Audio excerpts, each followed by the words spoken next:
ஹல்லேலூயா. நாம் கண்களை மூடி நாம் கர்த்தரை நோக்கி பார்ப்போம். கர்த்தர் இந்த காலை வேளையில் தேவன் நம்மோடு பேசும்படியாக, இந்த ஆராதனை தேவன் ஆசீர்வாதத்தை தரும்படியாக நம் ஆண்டவரை நாம் கர்த்தரை கண்களை மூடி நாம் நோக்கி நாம் பார்ப்போம். எங்களை அதிகமாக நேசிக்கிற எங்கள் அன்பின் தகப்பனே அப்பா, ஆசீர்வதிப்பட்ட இந்த காலை வேளையில் நான் தகப்பனே நன்றி செலுத்துகிறோம். அப்பா, இந்த நீர் காலை வேலை நீர் தகப்பனே ஆசீர்வதித்தாங்க. ஆண்ட கொடுக்கப்பட்ட செய்தியை ஆசீர்வதித்தாங்க தகப்பனப்பா. நீர் 30-60 பலன் தன்னுடைய வேதவசங்களை மாற்றுங்க. பேசுகிறோம் நாங்கள் அல்ல தகப்பனப்பா, எங்களிலிருந்து மறைத்து வெளிப்படுகிற ஆவியானவர் நீர் எங்களை மறைத்து நீர் வெளிப்படுங்க. இந்த வசனங்கள் எங்களுக்கு ஆண்டவர் 30-60 பலன் தன்னுடைய வேதவசங்களாக நீர் மாற்றுங்க. எங்களோட கூட இருங்க. எங்களை வழி நடத்த பலப்படுத்துங்க. பெரிய காலம் செய்யுங்கப்பா. துவக்கும் போது விடு நீர் மாத்திரம் ஆளுக்கு செய்யுங்க. வழி நடத்த பலப்படுத்துங்க. இயேசு முடிஞ்ச நல்ல பிதாவே, ஆமேன். ஹல்லேலூயா, ஹல்லேலூயா. இன்றைக்கி நாம் மத்தேயு 23 அதிகாரத்தை நாம் இன்றைக்கு தியானிக்க போகிறோம். இந்த மத்தேயு 22 அதிகாரத்திலேருந்தே தேவன் ஒரு அநேக காரியங்களை மக்களுக்கு விலக்கி சொல்லி கொண்டிருக்கார். விசேஷித்தமாக இந்த அதிகாரம் யாருக்கு சொல்லப்படும்? இரண்டத்திற்கு தேவன் இயேசு கிறிஸ்து அவர்களுக்கு அறிவுரை சொல்லி கொண்டிருக்கிறார். ஒன்று சீடர்கள், ஆண்டவருடைய சீஷர்கள், ஆண்டவருடைய பிள்ளைகளுக்கு சொல்லி கொண்டிருக்கிறார். மற்றொன்று பார்த்தீங்கள் என்றால் அது கிறிஸ்தவ அன்றைக்கு இருக்கிற வேத தலைவர்கள், மாயக்காரர்கள், பரிசேயர்கள் போன்ற அன்றைக்கு இருக்கிற அந்த மத தலைவர்கள் மக்களை தவறாக வழி நடத்தி கொண்டு பயங்கரமான ஓன் வேல்யூஸ்லாம் பயங்கரமாக வைத்து கொண்டு அவர்கள் மக்களை ஏமாற்றுவதாகவும் ஒரு போலியான வாழ்க்கையை நடத்தி கொண்டிருக்கிற மக்களுக்காகவும் இரு கூட்டத்தாருக்கும் ஆண்டவர் இன்னைக்கு பதில் சொல்லும்படியாக அவர்களை எச்சரிக்கும் விதமாக இந்த அதிகாரம் இருக்கிறது. நம்ம போன அதிகாரத்தில் பார்த்தோம், தேவன் எங்கே பிரசங்கித்தால் தேவாலயத்தில் பிரசங்கிக்கிறார். அநேகர் இயேசுவை தேவாலயத்தில் கேள்வி கேட்டாங்க, ஆண்டவர் எதிர்த்தாங்க. ஆனாலும் தகப்பனே இந்த அதிகாரத்திலும் மிகவும் ஆண்டவர் கொஞ்சம் கடுமையான வார்த்தைகளை சொல்லி கடைசியாக அவர்களை எச்சரிக்கிறார். ஆமேன். இந்த எச்சரிப்பின் சத்தம் ஏனென்றால் 2 விதமான. ஒன்று, தவறு செய்வர்கள், மத தலைவர்கள் போன்ற அவங்க போர்வையை பொறுத்து கொண்டு தவறு செய்வதற்கு ஒரு எச்சரிப்பு. ஆமேன், நீ ஏன் செய்கிற, தேவோட கோபம் உண்மையில இருக்குன்னு சொல்லிட்டு. இரண்டாவது, தேவன் அவருடைய பிள்ளைகளுக்கு இப்படிப்பட்ட மக்கள் இருக்கிறார்கள், நீங்கள் ஜாக்கிரதையாக இருக்க வேண்டும் என்று. ஆமேன். அப்போ 2 தரப்பட்ட மக்களுக்கும் தேவன் பதிலடி கொடுக்கிறார். 2 தரப்பட்ட மக்களிடம் தேவன் அறிவுறுத்தி எச்சரிக்கிறார். ஆமேன். இதை தான் இன்றைக்கி நம்ம அதிகாரத்தை பார்க்க போகிறோம். இதற்கு ஒரு தலைப்பை நம்ம கொடுக்கலாம், பரிசேயரை போல் இருக்க வேண்டாம். ஆமேன், நல்லலையா. இதுக்கு இன்னொரு தலைப்பு நம்ம சொல்லலாம். அப்போ யாரை போல இருக்குன்னா, கர்த்தரை முழு இருதயத்தோடும் முழு ஆத்துமாவோடும் முழு மனதோடும் சேவிக்க வேண்டும். ஹல்லேலூயா. கர்த்தரை நம்ம முழு இருதயத்தோடும் முழு ஆத்துமாவோடும் முழு மனதோடும் நம்ம ஆண்டவரை சேவிக்க வேண்டும் என்று ஒரு தலைப்பு இந்த அதிகாரத்துக்கு நம்ம கொடுக்கலாம். இதற்கு நான் 3 பிரிவாக நான் பிரிக்கிறேன். முதலாவது 1ஆம் வசனத்திலிருந்து 12ஆம் வசனம் இருக்கும். பரிசேயரின் குணாதிசயங்களை இயேசு சுட்டி காட்டுதல். 1லிருந்து 12 சொன்னோம். 13ஆம் வசனத்திலிருந்து 32வது வசனம் இருக்கும். நம்ம என்னன்னா, தேவன் தாழ்மையுள்ள இருதயத்தை எதிர்பார்க்கிறார். 13லிருந்து 32 வரைக்கும். 33லிருந்து 39 வரைக்கும் இயேசு எருசலேமுக்காக பரிதபித்தல், இயேசு இல்லை எருசலேமுக்காக கண்ணீர் வடித்தல் என்ற ஒரு தலைப்பை நம்ம பார்க்க போகிறோம். முதலாவது 4 வசனத்தை நான் உங்களுக்காக படிக்கிறேன். பின்பு இயேசு ஜனங்களையும் தம்முடைய சிஷ்யரை நோக்கி, வேத பாரகரும் பரிசேயரும் மோசேயுடைய ஆசனத்தில் உட்கார்ந்திருக்கிறார்கள். ஆகையால் நீங்கள் கை கொள்ளும்படி அவர்கள் உங்களுக்கு சொல்லுகிற யாவையும் கை கொண்டு செய்யுங்கள். அவர்கள் செய்கையின்படியோ செய்யாதிருங்கள். ஏனெனில் அவர்கள் சொல்லுகிறார்கள், சொல்லியும் செய்யாதிருக்கிறார்கள். ஆமேன். சுமப்பதற்குரிய பாரமான சுமைகளை கட்டி மனுஷ தோள்களின் மேல் சுமத்துகிறார்கள். தாங்களோ ஒரு விரலினாலும் அவர்களை தொடமாட்டார்கள். ஆமேன், நல்லலையா. நம்ம முதலாம் வசனத்தை இந்த பார்க்குறோம். இது இயேசு யாருக்கு சொல்கிறார்? இந்த வசனத்தை ஜனங்களுக்கும் சீஷர்களுக்கும் ஆண்டவர் அவர்களை பார்த்து எச்சரிக்கும் விதமாக ஆண்டவர் என்ன பண்ணுறாரு சொல்லுகிறார். ஆமேன். அப்போ அடுத்தபடி இந்த 2ஆம் வசனத்தை சொல்லுது, வேத பாரகரும் பரிசேயரும் மோசேயுடைய ஆசனத்தில் உட்கார்ந்து. ஆமேன். இதில் 2 விதமான மக்கள் சொல்லுது. ஒன்று வேத பாரகர். ஆமேன். இரண்டாவது பரிசேயர். வேத பாரர்களுக்கு என்ன, முன்னாடி அவங்களுக்கு என்ன தொழில், எதை செய்வாங்கன்னா, வேதத்தை நன்றாக கற்று தேர்ந்து மக்களிடம் அவங்களுக்கு போதிப்பார்கள். ஆமேன். வேதத்தை ஃபுல்லாக ஆராய்ஞ்சு நம்ம டோரான்னு சொல்லப்படுகிறோம். 5 ஆகமங்கள் என்ன, ஆதியாகமம், யாத்திராகமம், லேவியராகமம், என்ன உபாகமன்றது தான் அவர்கள் வைத்திருந்த ஒரு வேதாகமாக இருந்தது. அதை அவர்கள் வந்து தரவாக படித்துவிட்டு மக்களுக்கு போதிக்கும் ஒரு வேலையை செய்து கொண்டு தான் வேதபாரகர். இந்த பரிசேயர் பார்த்திங்கன்னா இவர்கள் வந்து அந்த கலாச்சாரங்கள், இவர் வந்து கட்டளைகளை போதிப்பாங்க. வேதபாரகர் வந்து கட்டளை. இந்த பரிசேயர் பயங்கரமான கலாச்சாரம், இதை இப்படி செய்யணும் அப்படி செய்யணும் இதை செய்யணும் சொல்லிட்டு பயங்கரமான வேதத்தில் இருக்கிற கலாச்சாரங்கள். ஆனால் அப்படியாப்பட்ட சொல்கிறாங்க. அவங்க என்ன சொல்கிறாங்கன்னா மோசையுடைய ஆசனம், அந்த இமேஜ் கொஞ்சம் பண்ணுங்க. மோசையின் ஆசனம் வந்து தேவாலயத்தில் ஒரு முக்கியமான இடங்களிலும் ஒரு கல் மாரி வைக்கப்பட்டு மோசையின் ஆசனம் வைக்கப்பட்டது. அதில் தான் முக்கியமான பெயர் வாய்ந்த லீடர்ஸ் அவங்க என்ன பண்ணாங்க, அந்த ஆசனத்தில் அவங்க ஏதாவது வந்து பிரசங்கிக்கிறதா இருக்கட்டும், அந்த காலகட்டத்தில் எதை அவங்க வந்து மக்களுக்கு சொல்கிறது வந்து ஆசனத்தில் உட்கார்ந்து தான் மக்களுக்கு பிரசங்கிப்பார்களாம் இந்த ஆசனம். ஐ மீன் அப்போது அந்த ஆசனத்தில் உட்காந்தாலே அவங்களுக்குலாம் ஒரு பெருமையாயிடுமா, நேற்று இப்போ நான் மோசை ஆசனத்தில் உட்காந்து நான் என்ன பண்ணுறேன், பிரசங்கிக்கிறேன்னு சொல்லிட்டு. அதில் 3ஆம் வசனத்தில் சொல்கிறது பாருங்கள், அவர்கள் வந்து சொல்கிற காரியத்தை நீங்கள் கேட்டுங்க, ஆனால் அவர்களுடைய கேரக்டர்ஸை நீங்கள் ஃபாலோ பண்ணாதீங்க. ஏன்னா அவங்க ஒன்று செய்கிறாங்க, நீங்கள் பாவம் செய்யாதீர்களாக, விபச்சாரம் செய்யாதீர்களாகன்னு பயங்கரமாக காலையில் போதிக்கிறாங்களாம், ஆனால் அவர்களே அந்த பாவத்தை மீண்டும் செய்கிறார்களாம். அப்போ ஆண்டவர் வந்து எச்சரிக்கையாக சொல்கிறப்பா, ஏன்னா நம்மள என்ன பண்ணுவோம், ஒரு சில நபர்கள் வந்து நல்லா போதிச்சா என்ன பண்ணுவோம், அவங்கள அப்படியே அட்மையர் ஆகிட்டு அவங்க கேரக்டர்ஸை நம்ம ஃபாலோ பண்ணுவோம். இவர் பயங்கரமாக பண்ணுறாரு, இவரை போல் நான் இருக்கணும் அவரை போல் இருக்குன்னு சொல்லிட்டு. ஆனால் ஆண்டவர் சொல்கிறார், மகனே நீங்கள் என்ன பண்ணுங்கள், ஜாக்கிரதையாக இருங்க, என்ன பண்ணுங்கள், அவர்கள் சொல்லுகிற உபதேசத்துக்கு இல்லைங்க. ஆனால் அவங்க சொல்லுகிற உபதேசம் எங்கேருந்து, வேதத்திலேருந்து வருகிறது. ஆனால் அவர்கள் நீங்கள் என்ன பண்ணுங்கள், அவர்கள் அவர்களுடைய கேரக்டர்ஸை அவங்களுடைய செயல்களை நீங்கள் என்ன பண்ணுங்கள், ஃபாலோ பண்ணாதீங்க. ஆண்டவர் அதுக்கு தான் சொல்லியிருப்பார். இன்றைக்கும் பார்த்திங்கன்னா நம்ம அதாவது யூடியூப்பில் நிறைய ப்ரீச்சர்ஸ் நிறைய வந்துட்டாங்க, ஆனால் அவங்களுடைய பேக்ரவுண்ட் அவங்களுடைய குணாதிசயங்கள் யாருன்னே தெரியாது. ஆனால் என்ன பண்ணிட்டாங்க, அவங்க சொல்லிட்டாங்க செய்வாங்க. அப்படி அல்ல, ஆண்டவர் அப்போவே சொல்லிட்டு ஏனென்றால் அதன் மரமானது அதன் கனியினால் தான் அறியப்படும். அவர்கள் என்ன கேரக்டர்ஸ் இருக்காங்க, அவரோட ஆவிக்குரிய நிலை என்ன, அவங்க பர்சனல் லைஃப்பில் எப்படி இருக்காங்கன்னு அதை பகுத்து ஆராய்ந்து தான் நம்ம அவங்கள ஒவ்வொரு செய்தியை கேட்க வேண்டும். அந்த வசனத்தை ஜாக்கிரதையாக கை கொள்ள வேண்டும் என்று தேவன் இன்னைக்கு நம்மளுக்கு சொல்லுகிறார். அடுத்தபடியாக பார்த்தா அந்த 3ஆம் வசனத்தை பார்த்தா 4ஆம் வசனம் சொல்லுது, சுமப்பதற்கு அரிய பாரமான சுமைகளை கட்டி மனுஷ தோள் மேலே சுமத்துக்கிறார். இது என்னென்னு பார்த்தீங்கன்னா அவங்களுக்கு சொல்லுகிற காரியங்கள்லாம் வந்து பயங்கரம். ஏன்னா வேதத்தில் குறிக்கப்பட்ட சட்டங்களை விட இவங்களும் எக்ஸ்ட்ரா சட்டங்களையும் புதுசாக பண்ணி இதை தான் பண்ணணும் அப்படி பண்ணணும் இதை பண்ண சொல்லிட்டு மக்களை பயங்கரமாக சுமைகளை பண்ணிட்டாங்க. ஆனால் இயேசு என்ன சொன்னார், மத்தேயு 11:30 என்னுடைய பாரம் என்ன பண்ணுது, லகுவானது, என்னுடைய நுகம் என்ன பண்ணுது, சுமை என்ன பண்ணுது, ரொம்ப லகுவானதுன்னு கர்த்தர் சொன்னார். இப்படியாப்பட்ட சுவிசேஷத்தை கர்த்தர் சொல்லும் பொழுது ஆனால் அவர்கள் என்ன பண்ணுறாங்க, பயங்கரமான கலாச்சாரம் பயங்கரமான காரியங்களை மக்கள் அதை வந்து கீழ்ப்படியவே முடியல, செய்யவே முடியல. அப்படியாப்பட்ட ஒரு காரியங்களை அவர்கள் செய்ய போதிக்கிறார்கள். 4ஆம் வசனம் 5ஆம் வசனத்தை பார்க்குறோம், தங்கள் கிரியைகள் எல்லாம் மனுஷர் காண வேண்டும் என்று செய்கிறார்கள். தங்கள் காப்பு நாடாக்களை அகலமாக்கி தங்கள் வஸ்திரங்கள் தங்களை பெரிதாக்கி. இந்த காப்பு நாடா வஸ்திரங்கள் எல்லாமே பழைய ஏற்பாட்டில் குறிக்கப்பட்ட காரியங்கள் தான். நாம் எடுத்துக்கொள்ளலாம். என்னாகமம் 15ஆம் அதிகாரம் 38, 39ஆம் வசனத்தில் நம்ம வாசிக்கலாம். அவங்க வந்து என்னென்னா இதெல்லாம் பழைய ஏற்பாட்டில் மோசையினால் கொடுக்கப்பட்ட ஒரு காரியங்கள். என்னாகமம் 15ஆம் அதிகாரம் 38 நான் படிக்கிறேன்.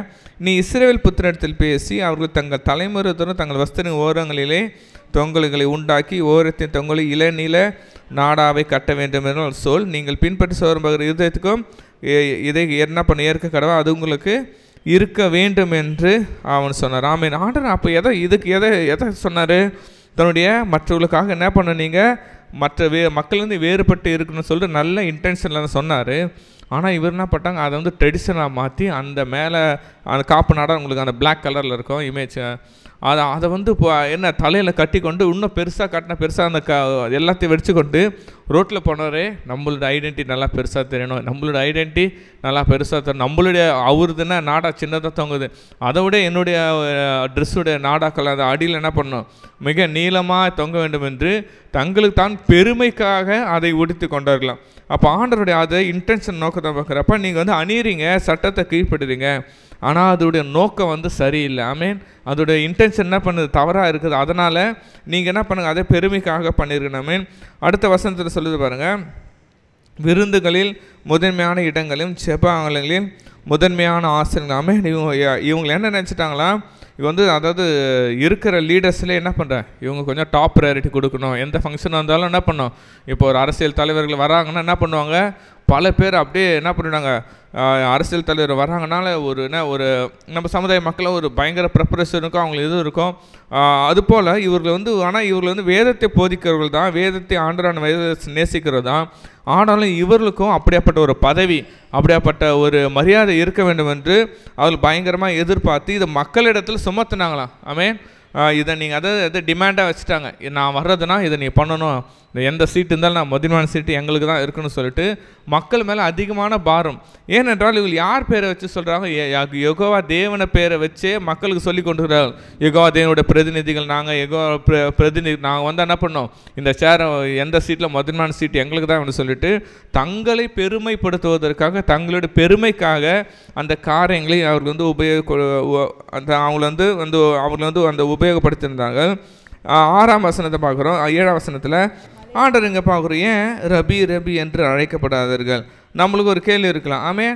அப்போ இயேசு என்று ரபி என்று அழைக்கப்பட்ட நீங்கள் மத்தேயு 26:25 படிக்கலாம், மத்தேயு 26:49 படிக்கலாம், யோவான் 1ஆம் அதிகாரம் 38ஆம் வசனத்தில் இயேசுவை ரபி என்று தான் அழைத்தார்கள். ரபி என்று ஆமென். அது Jesus accept பண்ணிக்கிட்டார்.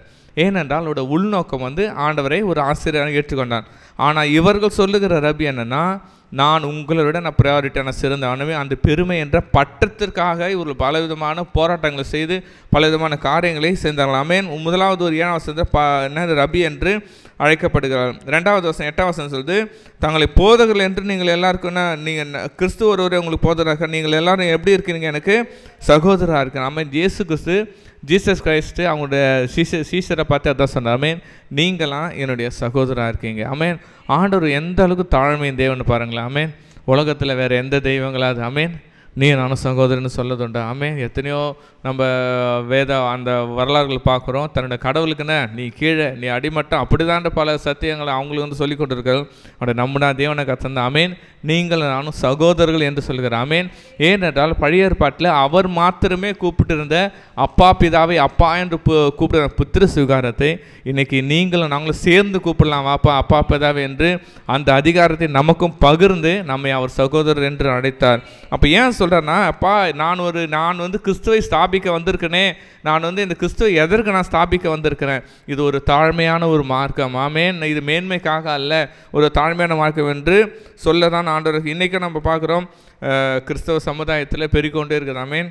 Reverend, most right, my லார்ட்ன்ற ஒரு பட்டங்களாக கூட வந்துடுச்சு. ஆமென். என்ன ஒரு பதவிக்காக இன்றைக்கும் ஒரு சில பேர் இருக்காங்க, என்ன அந்த டிகிரி படிச்சுட்டா அந்த பட்டங்கள் பட்டத்தை பெயர் கொண்டு அதுபடி இல்லை. ஆமேன். கர்த்தர் அவருடைய குணங்களை எதிர்பார்க்கிறார். ஆமேன். அவருடைய கேரக்டர்ஸை எதிர்பார்க்கிறார். அநேக பரிசுத்தவான்கள் தமிழ்நாட்டில் இருக்கிற பெரிய பெரிய ஊழியக்காரர்கள் கூட தன்னை சகோதரர்கள் என்று தான் அழைத்து கொள்கிறார்கள். ஆமேன். அல்லேலூயா. இப்போ பெரிய பெரிய ஊழியக்காரர்கள்னா சகோதரர். ஆனால் ஒரு சில சிறிய இப்போ ஆரம்பத்தில் ஊழியம் செய்யல, என்ன நம்மளுக்கு அந்த பட்டம் வேணும், அந்த பதவி வேணுன்றதுக்காகவே அந்த காரியங்கள் செய்கிறார்கள். அது தவறான நோக்கம் என்று கர்த்தர் அன்னைக்கே சொல்லிட்டு. ஆமேன். எப்போ அந்த பட்டத்துக்காக நீ என்ன செய்த, என்ன நோக்கம்? ஆமேன். அப்படி அல்ல, நான் தாழ்மையின் தேவன், நானே என்ன தாழ்மையாக தான் பேசினேன், நான் தாழ்மையாக தான் இருக்கிறேன் என்று கர்த்தர் இன்னைக்கு சொல்லுகிறார். அடுத்த பிறகு 9-10 வசனத்தை நம்ம படிக்கலாம். அப்போ எந்த அளவுக்கு இங்கே சமுதாயத்தில் என்ன பண்ணிட்டாங்கன்னா, தன்னை என்ன பண்ணணும், நீங்கள் அப்பான்னு கூப்பிடணும், ஃபாதர்னு கூப்பிடணும், என்ன தான் நம்ம அந்த மாரி பதவி கூப்பிடணும் சொல்லிவிட்டு அவங்கள என்ன பண்ணுற மக்களை பயங்கரமாக பண்ணிட்டாங்க. 10 வசனம் குருக்கள். ஆமேன். என்ன இவர்கள் தான் குருக்கள், அந்த ஏதாவது மத குருக்கள் இவரெலாம் வராங்க சொல்லிட்டு அப்படியாப்பட்ட ஒரு பெயர்கள், ஒரு பட்டங்கள் பயங்கரமாக நிலவு இருந்தது. ஆமேன். இதையும் பார்த்திங்கன்னா நம்ம பவுல் 1 கொரிந்தியர் 4ஆம் அதிகாரம் 15ஆம் வசனத்தை நம்ம படிக்கலாம். அவர் தந்தை நான் ஆவிக்குரிய தகப்பன் என்று தான் சொல்லுகிறார். 1 கொரிந்தியர் 4ஆம் அதிகாரம் 15ஆம் வசனம். இதில் பவுல் என்ன சொல்கிறார், இதோடைய இன்டென்ஷன் என்ன, நான் ஆவிக்குரிய உண்மையாகவே அவர் தன்னுடைய பிள்ளைகளை பெற்றெடுத்தது போல சுவிசேஷத்தினால் அத்தனை பிள்ளைகள் ஆவிக்குரிய பிள்ளைகளை பெற்றெடுத்து அவர்கள் தகப்பன் இருக்கிறார். ஆனால் இவர்கள் எதுவுமே செய்வதில்லையாம், தங்கள் பதவி பெருமை போன்ற காரியங்களுக்காகவே இந்த பட்டங்களுக்காகவே செய்கிறார். தேவன் அந்த இன்டென்ஷன் நோக்கத்தை தான் தவறு என்று கூறுகிறார். ஆமேன். 11ஆம் வசனம் 12ஆம் வசனத்தை நம்ம படிக்கலாம். எப்போ இத்தனை வசனங்களை சொல்லிட்டு ஆண்டவர் கடைசியாக கன்க்ளூட் பண்ணுறார். ஆமேன். எப்பா உங்களில் யாரெல்லாம் பெரியவனாக இருக்குன்னு விரும்புகிறீங்களோ ஃபர்ஸ்ட் நீங்கள் என்ன பண்ண ஊழியக்காரனாக இருக்கு. ஆமேன். ஊழியக்காரன்ட்டுனா நம்ம ஆங்கிலத்தில் சர்வ்னு சொல்லலாம். இன்னும் தமிழில் நம்மளுக்கு புரியுற சொன்ன வேலைக்காரன். ஆமென் அல்லேலூயா. அப்போது விசுவாசிகள் சபையில் என்ன லீடராக வச்சுட்டார் ஆண்டவர், நான் தான் லீடர், அடுத்த பதவி எனக்கு வந்துச்சு அப்படின்றது இல்லை மகனே. நான் உன்னை ஊழியத்தின் வைத்ததற்காக அவர்களுக்கு சேவை செய்வதற்காக. ஆமென். நம்ம சர்வெண்ட்டை வந்து மினிஸ்டர் ஆஃப் காடுன்னு சொல்ல, மினிஸ்ட்ரி என்றால் என்ன? சேவை. அப்போ ஆண்டவர் கிறிஸ்தவ மார்க்கம், கிறிஸ்து எதை போதிக்கிறார் என்றால் நம்மை பெருமையாக மக்களை ஆள்வதற்காக அல்ல, மக்களுக்காக ஊழியம் செய்வதற்காக. ஆமேன். அப்போ வேதவசனம் அப்படி தான் சொல்லுது. ஏன்னா மனுஷகுமாரன் ஊழியத்தை கொல்லும்படியாக வரலையே. ஆமேன். அவரே ஊழியம் செய்கிறவராக தன்னை தான் தாழ்த்தி மரண பரிந்த தன்னை தாழ்த்தி மக்களுக்கு ஊழியம் செய்ய கர்த்தர் வந்தார். ஆமேன். ஜீசஸ் பண்ணிருக்கலாமா இல்லையா? வானத்தில் திடீர்னு வானம் ஓப்பன் ஆகி ஒரு பெரிய சிங்காசனம் உட்காந்து, நான் தான் உங்கள் அகில உலகத்தை படைத்தேன், நீங்கள் எல்லாரும் எனக்கு கீழ்ப்படியன்னு சொல்லலை. ஆமேன். அவர் தாழ்மையிலே தாழ்மையாக ஒரு மரியாள் வயிற்றில் பிறந்து ஒரு சாதாரண மனிதராக பிறந்து மக்களுக்கு ஊழியம் செய்ய எத்தனை கிலோமீட்டர் ஆண்டவர் நடந்து போனார். ஆமேன். அது மட்டும் உங்களுக்காக எனக்காக ஆண்டவர் என்ன பண்ணுறாரு? சிலுவையில் மரித்து ஆண்டவர் தன்னையே ஜீவனாக கொடுத்தார். ஆமேன். அப்போ இதுலேருந்து என்ன ஆண்டவருடைய என்ன சொல்லுகிறார்? மகனே, தன்னை உயர்த்துகிறவனும் என்ன பண்ணுவான்? தாழ்த்தப்படான். தன்னை தாழ்த்துகிறவன் எவனோ அவன் உயர்த்தப்படான். இதுதான் நம்முடைய கிறிஸ்தவத்தின் ஊழியத்துடைய மிகப்பெரிய பிரின்சிபல். ஆமேன். அப்போ ஆண்டவர் இன்றைக்கி நம்மளுக்கு என்ன சொல்கிறார்? மகனே, ஊழியத்தில் உனக்கு எந்த பட்டத்தின் மேலே ஆசை வேண்டாமேன், எந்த பதவியின் மேலே ஆசை வேண்டாம். உன்னை எந்த அளவுக்கு நீ தாழ்த்துறியோ அந்த அளவுக்கு கர்த்தர் உன்னை உயர்த்துவார். ஆமேன். ஊழியத்தில் நம்ம எந்த அளவுக்கு நம்மளை தாழ்த்துறோமோ அந்த அளவுக்கு கர்த்தர் நம்முடைய தாழ்மையை பார்ப்பார். கர்த்தர் நம்மளுக்கு தேவையான உயர்வை கட்டளிடமே. இன்றைக்கி இருக்க சென்னையில் ஒரு மிகப்பெரிய ஒரு பாஸ்டரு, அவருக்கு வந்து அவர் வந்து வெளிநாட்டில் இருக்கும்போது ஆண்டவரை ஏற்றுக்கொண்ட ஊழியத்தை அழைப்பு கொண்டார். அங்கே இருக்கிற சபையில் அவர் ஊழியம் செய்யலை, இதுமாரி நான் ஊழியத்துக்கு வரேன்னு சொன்னபோது அவர் கொடுத்த முதலாவது ஒரு ஊழியம் டாய்லெட் பாத்ரூமில் வந்து சுத்தம் செய்கிற வேலை தான். ஆமேன். ஆனால் அவர் சந்தோஷமாக ஏற்றுக்கொண்டார். ஆமாம். ஏன்? எங்கள் அப்பா இந்த ஊழியத்தை செஞ்சுருக்கா, அதை செய்ய செய்ய செய்ய அதில் பர்ஃபெக்டாக இருக்க காண்டர் கொஞ்சமாக உயர்த்தி அப்புறம் தேவனுடைய அழைப்பை பெற்று சென்னையில் வச்சு எனக்கு ஒரு மிகப்பெரிய சபைக்கு அவர் ஸ்தாபனத்துக்கு ஓனராக இருக்கார். ஏன்னு சொல்கிறேன்னா, கர்த்தருடைய வந்து ஊழியக்காரர்களை அழைப்பது அவர்களை ஒரு லீடராக ஒரு பாசியாக மேலே வைத்து ஆள்வதற்கல்ல, மக்களுக்காக ஊழியம் செய்வதற்காக. தந்தளவுக்கு எந்த அளவுக்கு நம்ம தாழ்த்துக்கிறோமோ தேவன் அந்த அளவுக்கு நம்ம மேலே உயர்த்துவார். ஆமேன். இயேசு ஏன் இன்றைக்கு நம்ம மேலுக்கு வந்து தேவனாக இருக்கிறார்? அவர் அந்தளவுக்கு மரண பரிந்தனை தாழ்த்தி. ஆமேன். எத்தனை பேர் அவர் ஜீசஸ் அடித்தாங்க, எத்தனை பேர் துன்புறுத்தினாங்க, ஆனால் கடைசி வரைக்கும் தன்னை தாழ்மையை அவர் என்ன பண்ணார்? காத்துக்கொண்டார். பரவாயில்ல. ஆமேன். நான் கிறிஸ்துவுக்காக பாடுபட தான் தேவனை நான் அனுப்பி சொல்லிட்டு பிதாவுக்கு ஒப்பு கொடுத்தார். தேவன் இன்னைக்கு மேலாக உயர்த்தினார். ஆமேன். அப்போ இதுலேருந்து ஆண்டவருக்கு நமக்கு என்ன சொல்ல வர்றார்? இந்த ஃபஸ்ட்டு பர்சன் முடியுது. அப்போ ஆண்டு என்ன சொல்கிறார்னா, நாம் எந்த பட்டத்துக்கும் பதவிக்கும் ஆமேன் அல்ல எதுக்கும் ஆசை இல்லை, தேவன் நம்மளை உயர்த்துவார். ஆமேன். நம்ம வேதவசனம் சொல்லுது, ஏற்ற காலத்தில் உயர்த்த முடிக்கிற பலத்த கைக்குள் அடங்கிருங்கள். ஆமேன். ஏற்ற காலத்தில் தேவன் நம்மளை உயர்த்துவது நிச்சயம். ஆமேன். அதாவது உலகத்தில் வந்து ஒரு தலைவன் என்பது நான் தலைவன் என்று அவரே சொல்லிக்கொதில்லை, மக்களால் அவர் சொல்லப்பட வேண்டுமா, இவர் தான் என்னுடைய தலைவர் என்று. ஆமேன். அப்போது தான் அவர் ஏன் மக்களுக்கு சேவை செய்து மக்களால் அங்கீகரிக்கப்பட்ட ஒரு. ஏனென்றால் இவர்கள் வந்து என்ன பண்ண மக்கள் மேலே பயங்கரமான சுமைகளை செலுத்தி என்ன பண்ணிட்டு இதை என்ன பண்ண இந்த பதவியில் கூப்பிட்டு தான் ஆக்கணும் என்று ஒரு காரியத்தை நம்முடைய தாய் சபையில் இந்த வருடம் வந்தது. நம்மளுடைய வேறு கிளை சபையை சார்ந்த ஒரு தலைமை போதகர், அவருக்கு வந்து ரெவரண்ட்டாக ஆர்கனைஸ் பண்ணாங்க. அவர் வந்து கொஞ்சம் மகிழ்ச்சியாக இருக்கிற நேரத்தில் கொஞ்சம் டான்ஸில் ஆடி முன்னாடி தன்னுடைய மகிழ்ச்சியை வெளிப்படுத்தார் ஆலயத்தில். இந்த வாட்டி அவர் எந்தமாரி பண்ணலை, கை தட்டிட்டு பண்ணிட்டார். அந்த கான்ஃபரன்ஸ்லாம் முடிஞ்ச பிறகு நம்முடைய சபை ஊழியர்களை ஒத்து கேட்டாங்க, நீங்களாம் என்ன முன்னாடி ரொம்ப ஜாலியாக டான்ஸ் ஆடுவீங்க, ஏன்னா பயங்கரமாக இதெல்லாம் பண்ணுவீங்களே என்ன? அவன் சொன்னார், இல்லை கர்த்தர் எனக்கு என்ன பண்ணிட்டார், இப்போ என்ன ஒரு ஊழியக்காரனாக வச்சுருக்கார். ஆமேன். இன்னும் என்ன பண்ணிட்டார், மேலும் அதிக பொறுப்புகளை கொடுத்துருக்கிறார். நான் அதற்கேற்றபடி என்ன பண்ணேன், மாற்றிக்கொள்ள வேண்டும். அப்போ என்ன பதவிக்காக அல்ல, தேவன் நம்மளை ஊழியக்காராக வைத்திருக்கிறார். ஆமாம் அல்லையா? அப்போ நாம் கூட இன்றைக்கு எந்த பதவிக்கும் ஆசைப்பட்டால் கர்த்தர் நம்ம மேலே ஊழியத்தை அபிஷேகம் அழைத்தவர் என்றால் அவர் கண்டிப்பாக நம்மளை நிறுத்துவார். ஆமேன். நாம் என்ன நம்ம தாழ்மையாக நம்ம விட்டு கொடுக்க கர்த்தர் நமக்கு தேவையான ஆசீர்வாதத்தை தருவார். ஆமேன். இப்போ இரண்டாவது ஒரு பகுதி நம்ம பார்க்க போகிறோம். 13ஆம் வசனத்துலேருந்து 17ஆம் வசனம் வரைக்கும் நம்ம வாசிக்கலாம். இதில் பார்த்திங்கன்னா ஒரு விதமான மாயக்காரராகிய வேத பாருகிறேன். இங்கே ஆங்கிலத்தை அது வந்து ஹைப்போக்ரேட்டட் ஒரு வார்த்தை கொடுக்குது. க்ரீக்கில் அதுக்கு வந்து என்ன ஒரு அர்த்தம் என்றால் ஆக்டர் என்ற நடிப்பு. எல்லாமே நடிப்பு என்ன பண்ணுவாங்க, தன் வெளியே ஒரு மாதிரி இருப்பாங்க, ஆனால் தன்னுடைய கேரக்டர்ஸ் என்ன பண்ணுவாங்க, மாற்றி பண்ணுவாங்க. அப்படியாப்பட்ட ஒரு என்ன பண்ணுற நீங்கள் மாயக்காராக இருக்கிறீங்களே சொல்லிட்டு சொல்கிறாரு. இது பார்த்திங்கன்னா நம்ம புதிய ஏற்பாட்டில் மட்டும் 17 முறை வந்து மாயக்காரன்ற வார்த்தை குறிப்பிடப்பட்டுள்ளதான். அதில் 17 முறையும் சொன்னவர் நம்ம இயேசு கிறிஸ்து தான். ஆமென். ஏனென்றால் அந்த வார்த்தை என்ன பண்ண, மாயக்காரராக மாய்மாலம் செய்கிறவங்க. ஆமென். நம்மளுடைய தமிழில் மாய்மாலையை இங்கே ஒன்று சொல்கிறாங்க, ஆனால் பின்வாங்க அவருடைய சூழ்நிலை வேறு மாதிரி இருக்குது. ஆமென். உள்ளுக்குள்ளே வேறமான கேரக்டர்ஸ் இருக்குது, ஆனால் வெளியே தன்னை வேறு மாதிரி காட்டிக்கொள்கிறார்கள். அப்படியாப்பட்ட காரர்களுக்கு அவங்களுக்கு என்ன பண்ணுறாரு, தேவன் எச்சரிப்பை கொடுக்குறார். ஏனென்றால் நீங்கள் என்ன பண்ணுறீங்க, நீங்கள் எல்லாத்தையும் சொல்கிறீங்க, ஆனால் ஒன்றுத்தையும் நீங்கள் என்ன பண்ணுறதில்ல, செய்கிறதில்ல. மாயக்கார வேத பாருகிறே, நான் இது நிமித்தம் நீங்கள் என்ன பண்ணுங்கள், 14ஆம் வசனத்தை விதவைகளின் வீடுகள் என்ன பண்ணுறாங்க, பட்சிக்கிறீங்க. ஆமென். ஏன்னா விபச்சார தொழிலே இவங்க வந்து முன்னாடி பிரசங்க தேவனுக்கு விரோதமான காரியம் என்று, ஆனால் அவர்களே அந்த பாவத்தை என்ன பண்ணுறாங்க, செய்கிறாங்க. திருமாண்டு 15ஆவதுல சொல்கிறாரு, மாயக்கார வேத பாருகிற பரிசெயர் உங்களுக்கு ஐயோ. ஆமென். ஏன் சொல்கிறேன்னா, இவர்கள் வந்து அந்த மார்க்கம், அந்த ட்ரெடிஷ்னல் பரிசெயர் என்ன பண்ணோம், ஒருத்தர் இந்த யூத கலாச்சாரத்துக்குள்ள ஒருத்தர் வரணும்னு சொல்லிட்டு அவனுக்கு என்னென்னலாம் செய்ய முடியும், பொய் சொல்ல முடியுமோ அதெல்லாம் சொல்லி கூட என்ன பண்ணுறீங்க, மாற்றுறீங்க. ஆனால் என்ன பண்ண, நீங்கள் என்ன பண்ணிட்டீங்க, ஒன்றுத்தையும் நீங்கள் செய்ய மாட்டீங்களேன்னு சொல்லிட்டு கர்த்தர் அவர்களுக்கு சொல்லுகிறார்.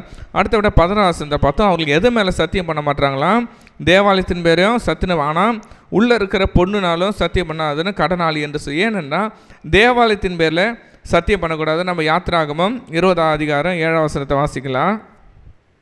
யாத்திராகமம் 20ஆம் அதிகாரம் 7ஆம் வசனம். அப்போ ஆண்டவர் தேவனுடைய நாமத்தை ஏன் வீணில் வழங்குறாங்களா, அவங்க தேவாலயத்தின் பேரில் சத்தியம் செய்து கொண்டு பல விதமான ஆண்டவருடைய பெயரை எதுக்கு இருக்கிறாங்களாம், சத்தியத்துக்காக யூஸ் பண்ண. அப்போ இதில் வந்து ஆண்டவர் என்ன சொல்கிறாருன்னா, நீங்கள் வந்து ஏனென்றால் அவங்க என்ன நினச்சாங்கன்னா, தேவாலயத்தின் மேலே தானே சத்தியம் பண்ணக்கூடாதுன்னு சொல்லிக்குது. ஆமேன். அப்போ நான் என்ன பண்ணுறேன், தேவாலயத்தின் பொருள் மேலே சத்தியம் பண்ண, அப்படி சொல்லலையே. ஆமேன். ஏனென்றால் அதாவது சட்டத்தில் ஓட்டை இருக்குன்னு சொல்லுவாங்க, இது தானே செய்யக்கூடாது, அப்போ இதை செய்யலாம், நான் இப்படி செய்கிறேன், இதை தானே சொல்லக்கூடாது, அப்போ இதை செய்யலாம். ஏனென்றால் உங்களுக்கு முழுவதுமாக அது கீழ்ப்படிய எண்ணமில்லை. ஆமாம், இதை சொல்கிறீங்களா, அப்போ இதுக்கு மாறுபாடாக அதை செய்கிறேன்னு சொல்லிட்டு அவருடைய எண்ணத்தை தேவன் நம்மள பயங்கரமாக கண்டிக்கிறார். நம்ம அடுத்த பாட்டு நம்ம படிக்கலாம், 18ஆம் வசனத்திலேருந்து 20ஆம் வசனம் வரைக்கும் நம்ம படிக்கலாம். ஏனென்றால் இந்த பலிபீடம் வந்து அந்த காலகட்டத்தில் மிகவும் ஆண்டவர் வந்து பயங்கரமாக, அதாவது தேவனுடைய சம்மந்தப்பட்டதாக இருக்குது. ஆமீன். காணிக்கை பற்றி எதுவும் சொல்ல, ஆனால் பலிபீடத்தின் மேலே ஆண்டவர் என்ன பண்ணிட்டாரு, தேவன் பலிகளை செலுத்த, அந்த பலிகள் அந்த ரத்தக்காரர்கள் இவள் பல வந்ததுன்னா காணிக்கை குறித்து எதுவும் சொல்லி அந்த அஃபெக்ஷன் நம்மளுக்கு வராதுன்னு சொல்லிட்டு மக்களை எந்த அளவுக்குலாம் வேதத்திலேருந்து ஒரு தவறான எக்ஸ்ட்ரா கருத்துக்களை சொல்லி மக்களை நம்ப வைக்கணும், அந்த அளவுக்கு என்ன பண்ணிட்டாங்க, அவங்கள வந்து பயங்கரமாக பண்ணாங்க நம்ம சொல்லுகிறோம். அடுத்த பகுதி நம்ம படிக்கலாம், 20ஆம் வசனத்துலேருந்து 22ஆம் வசனம் இருக்கு நம்ம படிக்கலாம். அப்போ இதில் எதெல்லாம் சொல்லுவாங்க, தேவாலயத்தின் மேலே சத்தியம் பண்ணுகிறோம், ஆனால் அதெல்லாம் பண்ண வாசமாக இருக்கிற பேரிலும் சத்தியம். ஆண்டவர் இவங்க என்ன பண்ணிட்டாங்க, தேவாலயம் வேறு ஆண்டவர். ஆமேன். புதிய ஏற்பாட்டில் ஆண்டவர் என்ன சொல்லிட்டாரு, நீங்களே அந்த தேவாலயமான தேவன் உங்களுக்குள்ள வாசமாக இருக்கிறார் என்று ஆண்டவர் சொல்லுகிறார். நம்ம அடுத்த பகுதி நான் படிக்கலாம், 23ஆம் வசனத்துலேருந்து 26ஆம் வசனம் இருக்கு. நம்ம ஆண்டவர் நீங்கள் சொல்லுகிறார், நீங்கள் என்ன பண்ணுறீங்க, சின்ன சின்ன விஷயத்தில் பயங்கரமாக பண்ணுறாங்களே, எது ஒற்றத்தலாம் என்றால் அது புதினாவாக இருக்கலாம் என்று நம்ம சொல்கிறாங்க. ஆமேன். வெந்தயத்திலும் சீரகத்திலும் என்ன பண்ணுறாங்க, தசமாகும். இவ்வளோ நீங்கள் என்ன வீட்டில் சப்போஸ், ஏனென்றால் இதெல்லாம் ஒரு சிறிய அறுவடை பொருட்கள். புதினா என்ன பண்ணுவோம், நம்மளுடைய கலாச்சாரத்தில் கொஞ்சம் நட்டு வைப்போம், கொஞ்சம் லைட்டாக வரும். வெந்தயம்ன்றது ஒரு சிறிய பொருட்கள். ஆனால் இதில் கூட நீங்கள் என்ன பண்ணோம், கரெக்டாக இதை செலுத்தணும் அதை செலுத்தணும்னு சொல்கிறீங்க. ஆனால் முக்கியமான எதை சொன்னார் ஆண்டவர், நீதியும் இரக்கத்தையும் விசுவாசம் சொன்னார், அதை விட்டுட்டாங்களா. ஆமேன். ஆண்டவர் மேலே நம்பிக்கையாக இருக்கு, அதை விட்டுட்டாங்க. ஆண்டவர் மற்றவங்க மேலே இறக்கமாக அதை விட்டுட்டாங்க, தேவன் மேலே விசுவாசத்தை விட்டுட்டாங்க. ஆனால் என்ன பண்ணிட்டாங்க, எவனாவது நீங்கள் வந்து பாவம் கூட செஞ்சுக்க, இறக்கமாக இருக்க நீதியை செய்யாத, அதை வந்து கண்டுக்கலையா. ஆனால் என்ன பண்ணிட்டாங்க, சிறிய நீ இவ்வளோ விதைச்சாலும் அதில் நீ வந்து என்ன பண்ண, தசமாக கொடுத்தியான் என்று பயங்கரமான சட்டங்களை அவர்களுக்கு என்ன பண்ணிட்டாங்க, மேலே வந்து போனிட்டாங்கன்னு சொல்லிட்டாங்க. இதில் வந்து ஆண்டவர் நம்மளுக்கு என்ன சொல்கிறாருன்னா, புதிய ஏற்பாட்டில் வந்து தசம பாகம் செலுத்த வேணுமா, வேதாந்தத்தை குறிப்பிட்ட ஒரு வேத கல்லர்கள் என்ன பண்ண, வேதத்தை பொதிப்பாங்க. இதில் ஒரு வசனம் ஆண்டவர் சொல்லியிருப்பார் பாருங்கள், இவைகளையும் செய்ய வேண்டும். ஹல்லேலூயா. ஆமேன். தசமாகவும் கொடுக்க வேண்டும். ஆமேன். அதனால தான் ஆண்டவர் நிறைய இடத்துல சொல்லியிருப்பார். ஆமேன். வேலையாட்கள்லாம் இப்போ நான் கூலிக்கு பார்த்து இருக்கிறான் என்று பவுலும் அநேக விஷயத்தில் சொல்லியிருக்கிறாரு. அப்போ இவைகளையும் செய்ய வேண்டும், அவைகளையும் விடாதிருக்க வேண்டும். அப்போ தசமாக செலுத்தல ஆண்டவர் தப்புன்னு சொல்லலாமே. ஏன் நீங்கள் சின்ன காரியத்தை என்ன பண்ணுறீங்க, பயங்கரமாக மைன்யூட்டாக பார்க்குறீங்க, ஆனால் பெரிய தவறு கூட உங்கள் கண்ணுக்கு தெரியலைன்னு ஆண்டோட ஆதங்கமாக சொல்லுகிறார். அதற்காக தான் ஒரு நகைச்சுவான ஒரு எடுத்துக்காட்டு சொல்லுகிறார். கூடரான வழிகாட்டிகளே, கொசு இல்லாதபடி வடிகட்டி ஒட்டகத்தை விடுங்களாக இருக்கிறார். ஆமேன். ஏன்னா அவங்க வாழ்கிற பகுதியில் கொசுக்கள் நிறைய இருக்குது. இப்போ ஒரு நம்மளுடைய அந்த திராட்சை ரசம் வைக்கிறனாலும் மேலே ஒரு சில நேரத்தில் வெளியே வைக்கும்போது வந்துடும். ஆனால் அதில் அந்த நேரம் வச்சு அதை ட்ரிங்க் பண்ணுவாங்க. ஒரு சில நேரத்தில் கொசுவில் என்ன பண்ணுவாங்க, சப்போஸ் பூச்சிகள் ஏதாவது இருக்குன்னு சொல்லிட்டு அதை என்ன பண்ண வடிகட்டி கொடுப்பாங்க. அதுபோல் சின்ன வடிகட்டி கூட ரொம்ப மைனூட்டாக பார்க்குறீங்க. ஆனால் என்ன பண்ணுறாங்க, ஒட்டகத்தை விழுங்குறாங்க. ஒட்டகன்ற ஒரு பெரிய சைஸ். ஏன்னு சொல்கிறேன்னா, அவர்கள் அந்த அளவுக்கு தன்னுடைய கேப், அந்த அளவுக்கு டிஃப்ரென்ஸ், ஒரு கொசுக்கோ ஒரு ஒட்டகத்துக்கு இருக்கிற டிஃப்ரென்ஸ் வந்து ரொம்ப பெருசு. அப்போ ஆண்டவர் என்ன சொல்லிட்டாருன்னா, எப்போ நீ சின்ன விஷயத்தையும் இப்படி பார்க்குற, ஆனால் பெரிய பாவத்தை என்ன பண்ணுற, நீ ஈஸியாக நீ விட்டுறன்னு சொல்லிட்டு அவர்களுக்கு சொல்லுகிறார். ஆமென். அப்போ ஆண்டவர் இதுலேருந்து நம்மளுக்கு என்ன சொல்கிறார், ஆமென். நம்ம கூட இல்லை நிறைய இடத்துல பிள்ளைகளுக்கு நம்ம சொல்லும்போது கூட, இல்லை நம்ம மற்றவர்களுக்கு சொல்லும்போது, அறிவுகளுக்கு சொல்லும்போது சிறிய சிறிய காரியங்களை இதையாக பண்ணுறேன் அதையாக பண்ணுறேன் நம்ம பயங்கரமாக நம்ம சொல்லுவோம். ஆனால் அவங்களுக்கு பெரிய தவறுகள் செய்யும்போது பிளண்டராக நம்ம ஒரு சில நேரத்தில் விட்டுருவதுண்டு. ஆண்டு சொல்கிற, இல்லை மகனே என்ன பண்ணினீங்க, அதை நீ என்ன பண்ண கண்டிப்பாக பின்பற்ற வேண்டும் சொல்ல. இதை பற்றி மீகா எழுதின தீர்க்கதரிசன புஸ்தகம் 6ஆம் அதிகாரம் 8ஆம் வசனத்தில் வாசிக்கலாம். ஆண்டவர் சொல்லிட்டப்பா வேறு என்னத்தப்பா கேட்டார். ஆமென். ஆண்டவர் பலியும் இல்லை இரக்கத்தையும் இல்லை. பலியே இல்லை, தேவன் இரக்கத்தையே விரும்புகிறேன் தாவீது சங்கீதத்தில் சொல்லிட்டார். என்ன பண்ணல, நீங்கள் பலிகள் மேலே தேவன் பிரியமாக இருக்கிறா, உன் இரக்கத்தையும் உன் மனதை தான் ஆண்டவர் என்ன பண்ணுறாரு, நொறுங்குண்ட இருதயத்தை தேவன் புறக்கணியார் என்று சங்கீதத்தில் சொல்லப்பட்டது. ஆனால் இவங்க என்ன பண்ணுறாங்க, தன்னுடைய செயல்களை தான் பெரிதாக பெய்து கொண்டு தேவனை அவங்க என்ன பண்ணிட்டாங்க, பெரிய பெரிய பாவத்தை அவங்க செய்து கொண்டார்கள். நம்ம அடுத்த பகுதி படிக்கலாம். என்ன சொல்லிட்டு, வெள்ளை அடிக்கப்பட்ட கல்லறை. இன்றைக்கி பார்க்குறோம் கிறிஸ்தவ கல்லறைகளில் விசேஷமாக இருக்கும். ஏன்னா தன்னோட ரொம்ப க்ளோஸ் ஆனதுட்டால் அதுக்கு மேலே டைல்ஸ் போட்டு கட்டி நல்லா பிரம்மாண்டமாக இருக்கும். அவருடைய ஒரு சில பேர் மேலே ஷெட்டெலாம் போட்டு பயங்கர பிரம்மாண்டமாக இருக்கும். ஆனால் உள்ளே நம்ம எப்படி இருக்கோம், ஆமேன். அதனால் பிணங்களாக இருக்கும், அதோடைய சதைகளாக இருக்கும், எலும்புலாக இருக்கும், துர்நாற்றமாக இருக்கும். அதை நம்ம பார்க்கவே முடியாது. ஆமேன். அப்போ ஆண்டவர் அந்த அளவுக்கு ஏன் உள்ளுக்கெல்லாம் அவ்வளோ அழுக்காக அவ்வளோ அசுத்தமாக இருக்கிறாங்க. ஆனால் வெளியே என்ன பண்ணிட்டாங்க, ஃபுல் ட்ரெஸ்ஸில் நம்மளுடைய இன்றைக்கும் கிறிஸ்தவ கலாச்சாரத்தினா பயங்கரமான அங்கிகளை இப்போ பயங்கரமாக கலராக போட்டுக்கொண்டு பயங்கரமான உங்களுடைய நீங்கள் தோற்றம் அளிக்கிறீங்க. ஆனால் உங்களை உள்ளுக்குள்ளே நீங்கள் எப்படி இருக்கிறீர்கள் என்று ஆண்டவர் நீங்கள் சொல்லுகிறார். ஆமேன். வெள்ளை அடிக்கப்பட்ட இதை பற்றியும் நீங்கள் படிக்க நேரம் இல்லை. அப்போஸ்தலர் 23:3 பவுலும் அதை தான் சொல்லியிருப்பார். நீங்கள் என்ன பண்ணுங்கள், இப்போ அந்த பிரதான ஆசாரியனை பார்த்து வெள்ளடிக்கப்பட்ட சுவரை, ஏனென்றால் பிரதான ஆசிரியருடைய வேலை என்ன, தேவாலயத்திலிருந்து ஊழியம் செய்யணும். ஆனால் அவர் என்ன பண்ணுறாரு, மக்களிடத்தில் போயிட்டு இவரை இது போன்ற செயல்களை செய்து கொண்டிருக்கிறார். நம்ம அடுத்த பகுதி போகலாம். 29 36 வரைக்கும் ஒரு பகுதி இருக்குது, நம்ம படிக்கலாம். ஏன் அவர் கர்த்தர் ஒரு காரியங்களாக உள்ளார்ந்த காரியங்கள் என்ன செய்து விலக்கி கொண்டே இருக்கிறார். கடைசியாக அவர்கள் செய்தோடைய உச்சத்தின் என்ன பார்க்குறோம், அவர்கள் தேவனுடைய பிள்ளைகளையும் கொலை செய்கிற. ஏன் இவனா நம்மளுடைய நீதியை பற்றி சொல்கிறானே, இவனா நம்மளுக்கு விரோதம் கரெக்டாக சொல்கிறான்னு சொல்லிட்டு அவர்கள் ஏன் நீ நீதி சொல்கிற, நீதி செய்யக்கூடாது, இவர்கள் செய்கிற அநியாயங்கள் மக்களுக்கு தெரிந்து போகிறது சொல்லிட்டு அப்படியாப்பட்ட மக்களையும் அவர்கள் என்ன பண்ணிட்டாங்க, கொலை செய்கிற அளவுக்கு அதிகபட்சமான காரியங்களை செய்கிறார்கள். அதை தான் பார்க்குறோம். 32 என்ன பண்ணுறாங்க, அநேக தீர்க்கதரிசிகள் என்ன பண்ணிட்டாங்க, கொலையை செஞ்சுட்டாங்க. இதனால் ஆண்டவர் என்ன சொல்கிறாரு, சர்ப்பங்களே விரியன் பாபிகளிடம் நரகாக்கினுக்கு எப்படி தரு. ஆனால் சர்ப்பன்றது யூதர்களால் அருவறுக்கப்பட்ட ஒரு காரியம், ஒரு பிசாசுக்கு ஒப்பனையான ஒரு விலங்குகளான. ஏன்னா யூதர்கள் வந்து தனித்தனியாக பிரிச்சிருவாங்க, தேவனுக்குரிய விலங்குகள், மனுஷர்கள. அதில் சர்ப்பன்றது முதலாவது பிசாசுக்குரிய ஒரு. அப்போ ஆண்டவர் வந்து தன்னுடைய எக்ஸ்ட்ரீமாக தன்னுடைய அவங்கள சுட்டி காட்டுறது சொன்னால், நீங்கள் என்ன சர்ப்பங்களை போல் இருக்கு, விரியன் பாம்பி குட்டிகளை போல் இருக்கிறீங்க சொல்லிட்டு தேவன் சொல்லிட்டார். ஏன்னு பார்த்தீங்கன்னா, அந்த அநேக தீர்க்கதரிசி ஞானிகளையும் வேற தேவனை அனுப்பினாராம். ஆனால் என்ன பண்ணாங்களாம், வாரினால் அடித்து ஊருக்கு தினப்படுத்திட்டாங்களாம். 35ஆம் வசனம் சொல்கிறாரு, நீதிமானாகிய ஆபேலின் ரத்தம் முதல் தேவாலயத்தின் போல நறுகருக்கும் பரகி அவன். ஏன் சொல்கிறார், ஏன் ஆண்டவர் ஆபேல் முதல் சகரியாருக்கும் சொல்கிறார் பாருங்களேன். ஆமேன். ஆபேல் எந்த ஆகமத்தில் இருக்கிறது, ஆதி ஆகமம். ஆமேன். வேதாகம கடைசி புஸ்தகம் சகரியா. ஆமேன். அப்போ ஆண்டவர் நான் சொல்கிறப்பா, முழு வேதாகமம் ஆதியாகும் முதல் சகரியா வரைக்கும் நீங்கள் என்ன பண்ண மனம் திருந்தவே இல்லை. அத்தனை அன்றைக்கு ஆரம்பித்த நீங்கள் கொலையை, அன்றைக்கு ஆரம்பித்த அநியாயத்தை நீங்கள் கடைசி வரைக்கும் செய்து கொண்டிருக்கிறீர்களே, இன்னும் எப்போ தான் நீங்கள் திருந்த போகிறீங்க சொல்லிட்டு கடைசி அதனுடைய அந்த லிமிட்டேஷனை சொல்கிறார். ஆமேன். நம்ம ஆதியாகமத்தை 4 படிக்கட்ட சொல்கிற ஆதியாகமம் 4ஆம் அதிகாரம் 10ஆம் அதிகாரத்தில் நம்மளுக்கே தெரியும், ஆபேலிருந்து நீதிமான். ஆமீன். காயினுடைய பலிகளை தேவன் அவன் ஏற்கலன்னு சொல்லிட்டு காயின் என்ன பண்ணுறான், ஒரு நீதிமானை அநியாயமாய் கொலை செய்கிறான். ஆமேன். அப்போ நீதிமானுடைய ரத்தம் சிந்தப்பட்டால் தேவன், மனுஷர்கள் யாரும் அன்றைக்கி வர்றதுக்கு ஆள் இல்லை, ஆனால் தேவனே அவங்களை நியாயம் தீர்க்க இறங்கி வருவார். ஆமேன். நான் அநேகருடைய நீதிமான்களுடைய ரத்தம் கூட பூமியில் சிந்தப்பட்டிருக்கோம், அவளை விசாரிக்கிறதுக்கு ஆள் இல்லையே, நான் நீதி தானே செஞ்சேன், எனக்கு இந்த துன்பங்கள் இருந்தேன்னு நம்ம கவலைப்பட வேணாம். அவருடைய ரத்தம் வானத்தை படைத்த தேவனாக நோக்கி கூப்பிட்டா அவர் நமக்கு கண்டிப்பாக தேவன் நீதியை செய்வார். ஆமேன். நம்ம யாத்திராகமம் 20ஆம் அதிகாரம் 5ஆம் வசனத்தை படிக்கலாம். அப்போ ஆண்டு சொல்றப்பா, நான் பிள்ளைகள் பிதா கூட அக்கிரமத்தை என்ன பண்ணுவேன், 3ஆம் 4ஆம் தலைவருக்கு விசாரிக்கிறவனா இருக்கிறேன். ஆமேன்.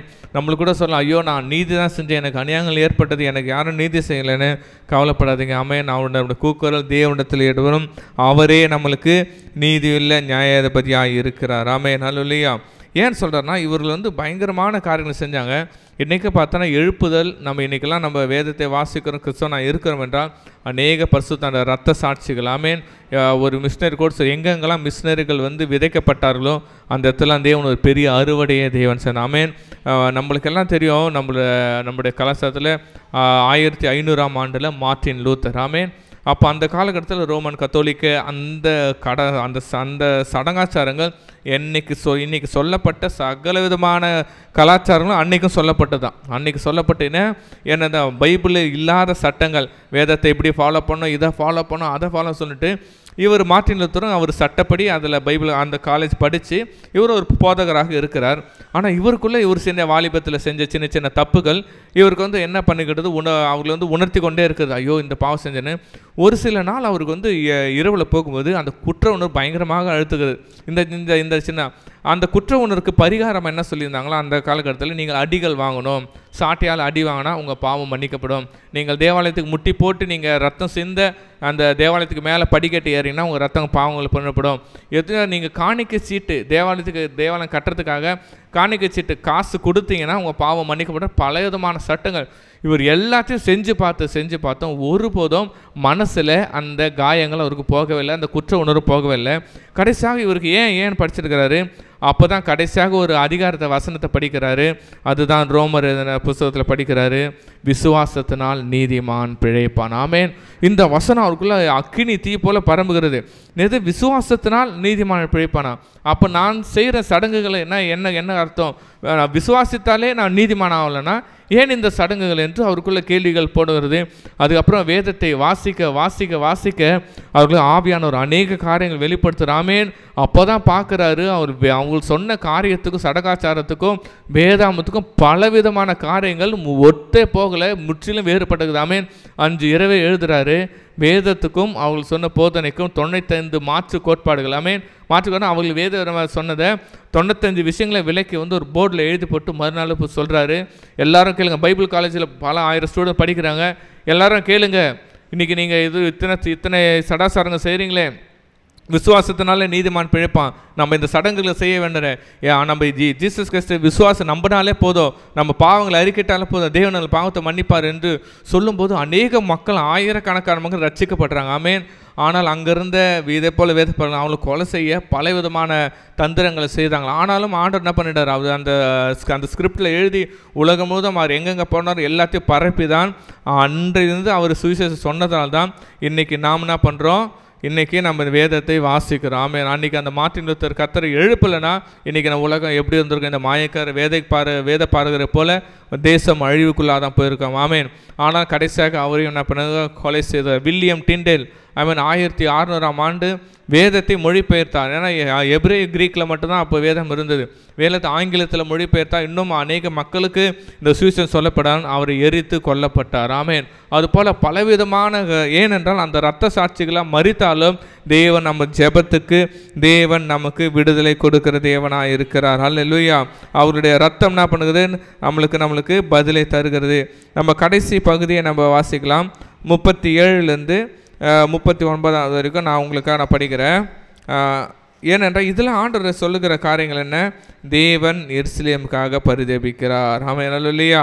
எருசலேம் என்பது யார், அதுதான் யூதர்கள், ஆண்டவருடைய பிள்ளைகள் இருக்கிற பட்டணத்துக்காக இயேசு பரிதபித்து அந்த காரியத்தை தேவன் செய்கிறார்.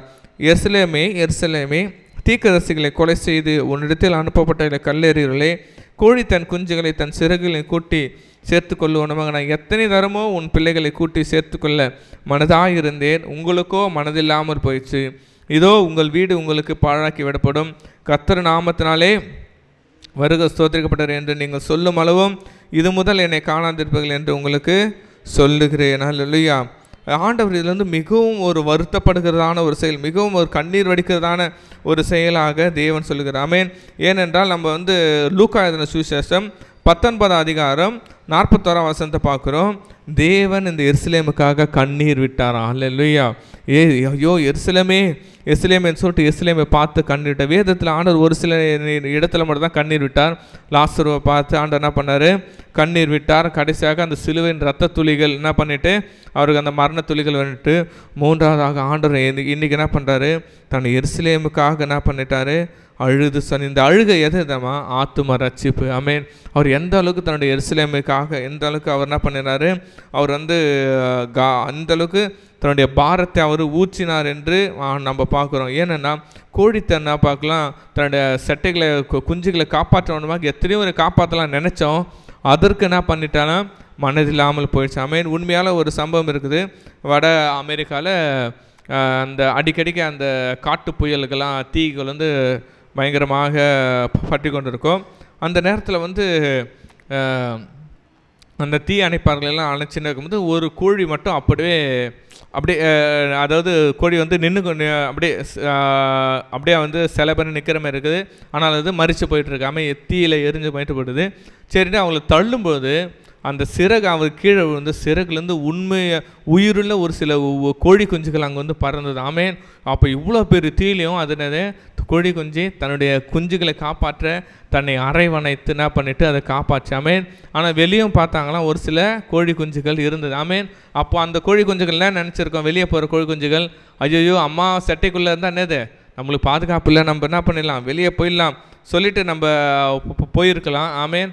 ஆனாலும் எதுலாம் தன்னுடைய தாயின் சட்டைக்குள்ளே அடங்கி இருந்ததோ அது ஜீவன் தேவனை காப்பாற்றினார். ஆமென். அல்லேலூயா.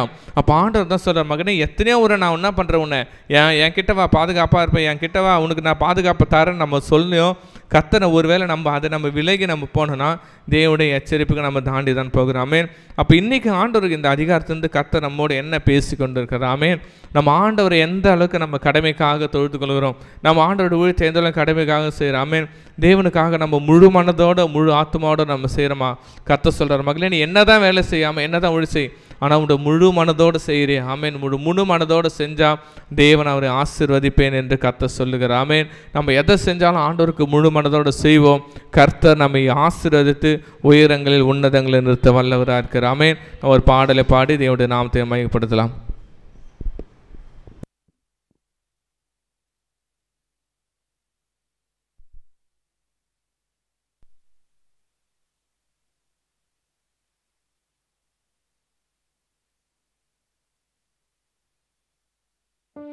நம்ம ஆண்டவர் பார்த்து சொல்கிறப்பா, அப்பா என்னை அர்ப்பணித்தேன் ஐயா, என் உயிரோடு இருக்கும் நாளெல்லாம் நான் உமக்கு சொந்தமானையா அர்ப்பணித்துக்கிறேன். ஆண்டவரே எங்களை நான் அர்ப்பணிக்கிறேன் தகப்பனப்பா, எங்களை ஆவி ஆத்ம சரீரத்தை அர்ப்பணிக்கிறப்பா.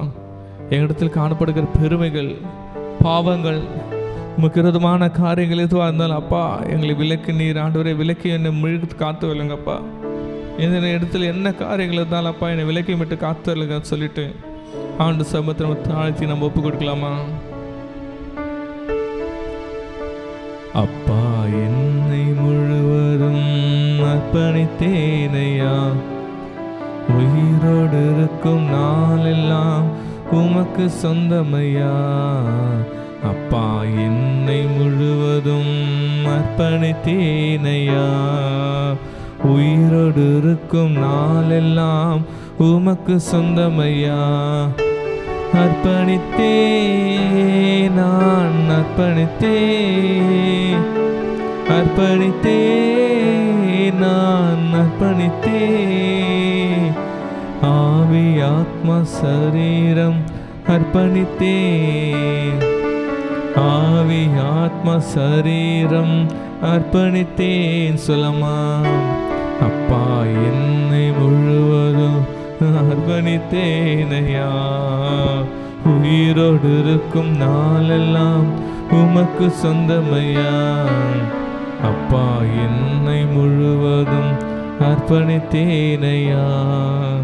உயிரோடு இருக்கும் நாளெல்லாம் உமக்கு சொந்தமையா. அப்பா பிதாவே, உமக்கு நன்றி செலுத்துகிறோம். இந்த நாளிலும் கூட மத்தேயு 23வது அதிகாரம் மூலமாக எங்களோடு கூட நீர் பேசின கிருபைகளுக்காக நன்றி ஆண்டவரே. அப்பா இந்த நாளிலும் கூட ஆண்டவரே, அப்பா இந்த பரிசுத்த ஆவியானவர் இந்த வேளையில என்னை மறைத்து நீங்க வெளிப்பட போவதற்காக நன்றி செலுத்துகிறோம். இயேசுவின் ரத்தம் ஜெயம், இயேசுவின் நாமத்தினால் பிதாவே, ஆமென். மத்தேயு 23வது அதிகாரம் 3ஆம் வசனம் மற்றும் 4ஆம் வசனம். ஆகையால் நீங்கள் கை கொள்ளும்படி அவர்கள் உங்களுக்கு சொல்லுகிற யாவையும் கை கொண்டு செய்யுங்கள். அவர்கள் செய்கையின்படியோ செய்யாதிருங்கள், ஏனெனில் அவர்கள் சொல்லுகிறவர்கள் சொல்லியும் செய்யாதிருக்கிறார்கள். சுமப்பதற்காரிய பாரமான சுமைகளை கட்டி மனுஷர் தோள்களின் மேல் சுமத்துகிறார்கள், தங்களோ ஒரு விரலினாலும் அவைகளை தொடமாட்டார்கள். இந்த நாளில் கூட நம்ம பார்த்தோம், இங்கே பரிசேயர், வேத பராகர்கள் இவங்கெல்லாம் என்ன பண்ணுறாங்கன்னா, அநேக கோட்பாடுகளையும் அநேக கட்டளைகளையும் அநேக பிரமாணங்களையும் கை கொள்ளும்படிக்கு தங்களை வெளிப்படுத்துகிறார்கள். ஆனாலும் கூட அவர்களுடைய உள்ளான வாழ்க்கை எப்படிப்பட்டதாக இருக்கிறது என்றால், அவர்கள் அதை சொல்லுகிறார்களாம், ஆனால் அதை செய்யாமல் போய்விடுகிறார்களாம். இந்த நாளில் ஆண்டவர் நம்மை பார்த்து சொல்லுகிறார், இந்த வேத பராகர்களை போலவும் இந்த பரிசேயரை போலவும் நாம் இருக்கக்கூடாது, அவர்களுடைய செயல்களை நாம் கை கொள்ளக்கூடாது என்று ஆண்டவர் இந்த இடத்துல வெளிப்படுத்துகிறாரு. இந்த நாளிலும் கூட என்னுடைய சாட்சியை நான் பகிர்ந்து கொள்ள விரும்புகிறேன். நான் ஊழியத்துக்கு வந்த பிறகு நான் ரொம்ப ஸ்பிரிச்சுவலாக நான் ஆண்டவரோடு கூட கனெக்டடாக இருக்கிறேன், நான் ரொம்ப பரிசுத்தமாக இருக்கிறேன்ட்டு நான் அந்த இன்டென்ஷன்லேயே நான் போய்கொண்டு இருந்தேன்.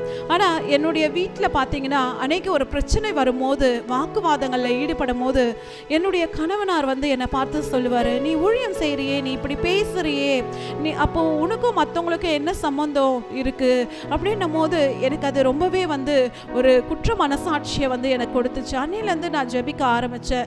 ஆமாம் ஆண்டவரே, நான் வெளிப்புறத்தில் நான் உங்களுக்கு ஊழியம் செய்கிறேன், நான் உங்களுடைய வசனத்தை நான் மற்றவங்களுக்கு நான் ஷேர் பண்ணுறேன், ஆனால் உள்ளான வாழ்க்கை ஒரு வெள்ளை அடிக்கப்பட்ட கல்லறை போல நான் வாழ்ந்து கொண்டிருக்கிறேனே, எனக்குள்ள எந்த மாற்றத்தையும் நான் காணலையே, நான் இப்படி தானே இந்த பரிசேயரை போல இந்த வேத பராகரை போல நான் ஒரு பொய்யான வாழ்க்கை வெளியே நான் வேற மாதிரி காண்பித்து கொண்டு உள்ள எனக்குள்ள அசுத்தங்கள் நிறைந்து இருக்கிறதே என்று இந்த நாளிலும் கூட இந்த வார்த்தையை கேட்டுக்கொண்டிருக்கும் போது பரிசுத்த ஆவியானவர் எனக்கு வெளிப்படுத்தினார். இந்த நாளில் முதலாவது நான் என்ன அர்ப்பணிக்கிறேன். எத்தனையோ தீர்மானங்கள் நம்ம எடுக்கிறோம், ஆனால் இன்றைக்கு ஆண்டவருடைய சமூகத்தில் நம்ம முழுமையா இந்த ஆண்டு முதற்கொண்டு இதோ நம்ம ஒரு தீர்மானம் எடுக்க போகிறோம். ஆண்டவரே, இனி நாங்கள் இந்த மாயமான ஒரு வாழ்க்கையை நாங்கள் வாழ போவதில்லை, மாயக்காரரை போல நாங்கள் நடிக்க போவதும் இல்லைப்பா. நீங்கள் சொல்வதை நாங்கள் கை கொண்டு நாங்கள் உண்மையாக நாங்கள் வாழ போகிறோம். முதலாவது நான் என்ன அர்ப்பணிக்கிறேன். உங்களையும் நீங்கள் மாற்றிக்கொள்ள விரும்புங்கன்னா நீங்கள் முன்பாக உங்கள் கைகளை உயர்த்தி தேவனுக்கு முன்பாக காண்பிக்கலாமா? இதோ என்னை அர்ப்பணிக்கிறேன் ஆண்டவரே, நான் உண்மையாய் உமக்காக நான் வாழ போகிறேன். ஒரு மாயமான வாழ்க்கை அல்லப்பா. என்னிடத்துல காணப்படுகிற மாய்மாலங்களை நீக்கி போடுங்க, மாயமான காரியங்களை நீக்கி போடுங்க, மறைமுகமான பாவங்களை நீக்கி போடுங்கன்னு நம்மளை இந்த வேளையில அர்ப்பணித்து ஜெபிப்போமா?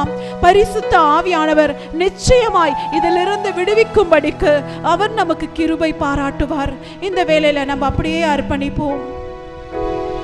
உள்ளமுடல் எல்லாமே உமக்கு தந்தேனையா, உள்ளமுடல் எல்லாமே உமக்கு தந்தேனையா, கள்ளங்கபடு இல்லாமல் காத்து கொள்ளுமையா, கள்ளங்கபடு இல்லாமல் காத்து கொள்ளுமையா.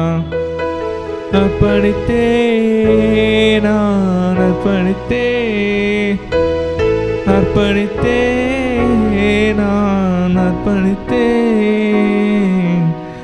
ஆவி ஆத்ம சரீரம் அர்ப்பணித்தேன், ஆவி ஆத்ம சரீரம் அர்ப்பணித்தேன்.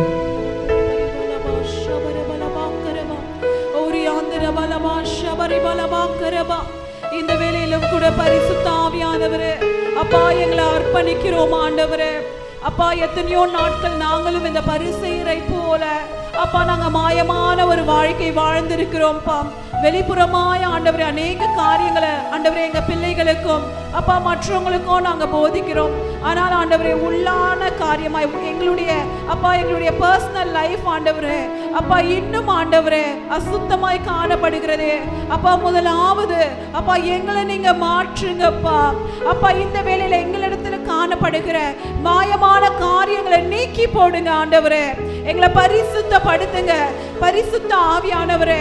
அப்பா நாங்க வெளிப்புறமாய் ஆண்டவரே அப்பா அலங்கரிப்பினால நாங்க வாழாமல் உள்ளான மனிதன் நாளுக்கு நாள் புதிதாக்கப்பட, நாளுக்கு நாள் ஆவிக்குரிய ரீதியாய் கட்டி எழும்ப அப்பா உமக்கு பிரியமுள்ள ஒரு வாழ்க்கை வாழ எங்களுக்கு நீங்க உதவி செய்யுங்கப்பா. இந்த வேளையில எங்களை அர்ப்பணிக்கிறோம் ஆண்டவரே. அப்பா முதலாவது எங்களை மன்னிங்கப்பா. அப்பா இதுவரைக்கும் உமக்கு பிரியமில்லாத ஒரு வாழ்க்கை வாழ்ந்திருந்தோமானால் எங்களை நீங்க மன்னித்து சுத்திகரிங்க ஆண்டவரே. இந்த நாள்ல எங்களை அர்ப்பணிக்கிறோம். பரிசுத்த ஆவியானவர் தொடர்ந்து நாங்கள் உண்மையுள்ள ஒரு வாழ்க்கை வாழ்ந்து அப்பா நாங்கள் வெற்றியாய் ஆண்டவரே எங்களுடைய ஜீவியத்தை முடிக்க நீங்க உதவி செய்யுங்கப்பா. அப்பா இந்த நாள்ல கூட எங்களுக்கு அப்படிப்பட்ட அப்பா ஒரு ஸ்லாக்கியத்தை நீர் கொடுத்ததற்காக நன்றி செலுத்துகிறோம். இயேசுவின் ரத்தம் ஜெயம், இயேசுவின் நாமத்தினால் பிதாவே, ஆமென். ஆமென். மத்தேயு 23 அதிகாரம் 37 வசனத்தில் கடைசி பாட்டில் சொல்லப்பட்டிருக்கு, கோழி தன் குஞ்சுகளை தன் சிறுகளின் கீழே கூட்டி சேர்த்து கொள்ளும் வண்ணமாக நான் எத்தனை தரமோ உன் பிள்ளைகளை கூட்டி சேர்த்து கொள்ள மனதாய் இருந்தேன், உன் பிள்ளைகளுக்கோ மனதில்லாமல் போயிற்று என்று இந்த இடத்துல பார்க்கிறோம். ஆண்டவர் எத்தனையோ முறை நம்மளை பாவத்திலேருந்தெல்லாம் பாதுகாத்து நம்மளை மீட்டு எடுத்தாரு. அநேக போராட்டங்கள் பிரச்சனைகள் மத்தியில் இருந்தெல்லாம் ஆண்டவர் மீட்டு எடுத்து நம்மளை அவரோட சேட்டின் கீழே அணைத்து கொண்டாரு. ஆனால் நம்மளும் எத்தனையோ முறை ஆண்டவர்கிட்ட நன்மையை பெற்றுக்கொண்டோன்னா ஆண்டவர் விட்டு பின் மாற்றத்தில் நம்ம போய் இருக்கிறோம். ஆண்டவர் விட்டு நம்ம தூரமாக போய் இருக்கிறோம். இந்த நாள் ஆண்டவர் மறுபடியும் நம்மளை புதுப்பித்து கட்டும்படியாக ஆண்டவர் இந்த நாளில் நம்ம கூட பேசி கொண்டு இருக்கிறார். இந்த நேரத்துலேயும் என்னோட சில காரியங்களை உங்கள்கிட்ட நான் பகிர்ந்து கொள்கிறேன். நானும் பார்த்தீங்கன்னா ஊழியக்காரர் எத்தனையோ ஊழியங்களை என் கையில் கொடுத்து கூட நான் கூட சின்ன சின்ன பிரச்சனைகளுக்கெல்லாம் என்ன பண்ணுவேன், அந்த ஊழியத்தை செய்யாதபடிக்கு ஆண்டவர் விட்டு நான் தூரமாக போயிருக்கேன். இந்த நாள் ஆண்டவர் மறுபடியும் எனக்கு உணர்த்துறாரு, கொடுத்தது ஊழியக்காராக இருந்தாலும் ஆண்டவர் சொல்லி தான் ஊழியக்கார் நம்ம கையில் அந்த கனமான ஊழியத்தை கொடுக்குறார். அப்போ இந்த நாளில் நம்ம யாரை அசட்டை பண்ணுகிறோம்? நம்ம தேவன் கொடுத்த ஊழியத்தை நாம் அசட்டை பண்ணுகிறோமே. அப்போ ஆண்டவர் இந்த நாள் ஆண்டவர் என்னோட கூட பேசுறார். முதலாவது நம்ம ஆண்டவருக்கு கீழ்ப்படிய வேண்டும். இரண்டாவது நம்ம ஊழியக்காருக்கு நம்ம கீழ்ப்படிந்து நமக்கென்று கொடுத்த ஊழியத்தை, கனமான ஊழியத்தை நம்ம ஆண்டவருக்காக உண்மையை உத்தமாக செய்ய வேண்டும் என்று இந்த நாள் ஆண்டவர் என்னோடு கூட பேசிக்கொண்டு இருக்கிறார். இந்த நாளிலும் நம்ம எத்தனையோ முறை ஆண்டவர் கொடுத்த ஊழியத்தை அசட்டை பண்ணி நம்ம போய் இருந்தோம் என்றால் இந்த நாள் ஆண்டவர்கிட்ட நம்ம ஒப்பு கொடுக்கலாமா? ஆண்டவரே, நீர் கொடுத்த ஊழியத்தை நான் அசட்டை பண்ணிட்டேன்ப்பா, உமக்கு கீழ்ப்படியாமல் நான் போயிட்டேன்ப்பா.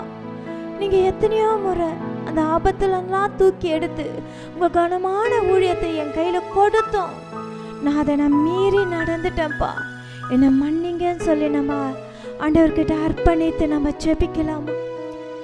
இந்த வேளையில் ஆன்லைனில் பார்த்து கொண்டு இருப்பவர்களும் நேரில் பார்த்து கேட்டுக்கொண்டு இருக்கிற பிள்ளைகளும் நம்ம ஆண்டவர்கிட்ட அர்ப்பணித்து நம்ம கரங்களை உயர்த்தி, அப்பா என்னை நீங்கள் மன்னிங்கப்பா, எத்தனையோ முறை ஊழியக்கார் சொன்ன அந்த வார்த்தையை நான் அசட்டை பண்ணிட்டு போயிட்டேன்ப்பா, அவர் சொன்ன வார்த்தையை கூட நான் கேட்காம போயிட்டேன்ப்பா, நீங்க கொடுத்த ஊழியத்தை நான் செய்யாம போயிட்டேன்ப்பா, என்னை நீங்க மன்னிங்கப்பா சொல்லி கைகளை உயர்த்தி ஆண்டவர்கிட்ட அர்ப்பணிக்கலாமா? அப்பா என்ன நான் அர்ப்பணிக்கிறேன்ப்பா, என்ன நான் அர்ப்பணிக்கிறேன்ப்பா, எங்க எங்களை நாங்க அர்ப்பணித்து ஒப்பு கொடுக்கிறோம்ப்பா. இந்த வேலையில எங்களை நீங்க மன்னிங்கப்பா. நாங்க மனிதரை பார்த்து உங்க ஊழியத்தை அசட்டை பண்ணிட்டோம்ப்பா.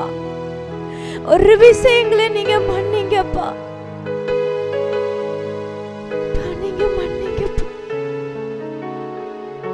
நீங்க மன்னிங்கப்பா. எங்க கையை நீங்க பிடிச்சுக்கங்கப்பா. நாங்க பிடிச்சிருந்தா ஒவ்வொரு முறையும் நாங்க விட்டுட்டு ஓடிடுறோம்ப்பா. வேண்டாம்ப்பா.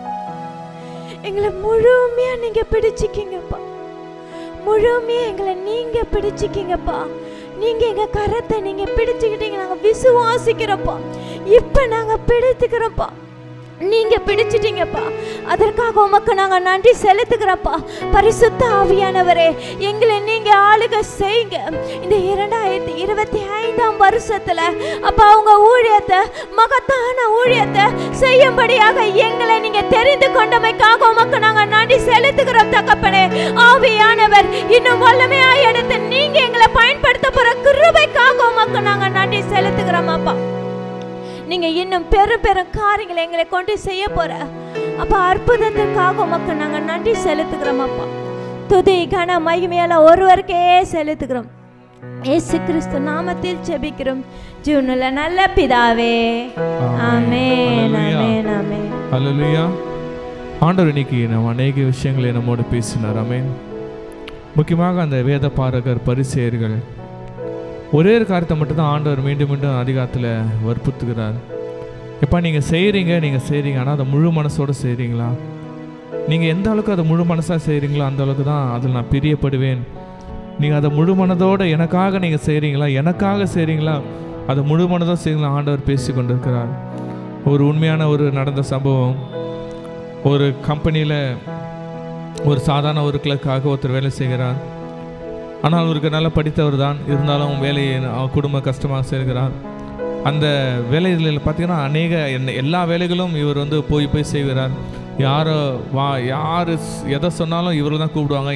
இதை செய்யுங்க, அதை செய்யுங்க சொல்லிட்டு இவர் எல்லா வேலையும் கற்றுக்கொண்டு எல்லாம் செய்கிறார்.